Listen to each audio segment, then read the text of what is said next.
कायदा व सुव्यवस्था राखण्यासाठी आणि नागरिकांमध्ये सुरक्षिततेची भावना निर्माण करण्यासाठी माणगाव पोलीस ठाणे, कचेरी रोड, मोरबा रोड नाका, मुख्य बाजारपेठ, निजामपूर रोड नाका, निजामपूर रोड, कालवा रोड, तहसील कार्यालय आणि विकास कॉलनी रोड असा रूट मार्च व फ्लॅग मार्च गुरुवार दिनांक 23 जानेवारी रोजी आयोजित करण्यात आला होता। या रूट मार्चचे नेतृत्व 102 बटालियन द्रुत कार्य बल RAFचे सहाय्यक कमांडंट अजित कुमार अण्णा क्षीरसागर यांनी केले। त्यांच्यासोबत दत्तात्रय मोहिते, जनसंपर्क अधिकारी धनंजय गुजर आणि 33 कर्मचारी तसेच माणगाव उपविभागीय पोलीस अधिकारी पुष्कराज सूर्यवंशी साहेब व माणगाव पोलीस ठाण्याचे पोलीस निरीक्षक निवृत्ती बोराडे, PI भोसले, API बेलदार, PSI काळे व 21 अंमलदार सहभागी झाले होते। या फ्लॅग मार्चचा मुख्य उद्देश कायदा व सुव्यवस्था कायम ठेवणे आणि नागरिकांना पोलीस प्रशासन व द्रुत कार्य बल तत्परतेचा संदेश देणे हा होता। या उपक्रमामुळे नागरिकांमध्ये सुरक्षिततेची भावना निर्माण होऊन समाजातील विश्वास दृढ झाला आहे। माणगाव पोलीस ठाणे व द्रुत कृती दलाचा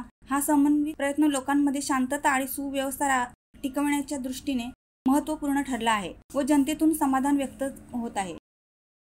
शिवसत्ता टाइम्ससाठी नरेश पाटील, माणगाव। दे धडक बेधडक वृत्त देणाऱ्या आपल्या शिवसत्ता टाइम्स न्यूज चॅनलला लाल बटन दाबून सबस्क्राईब करा आणि बेल आयकॉनला क्लिक करायला विसरू नका।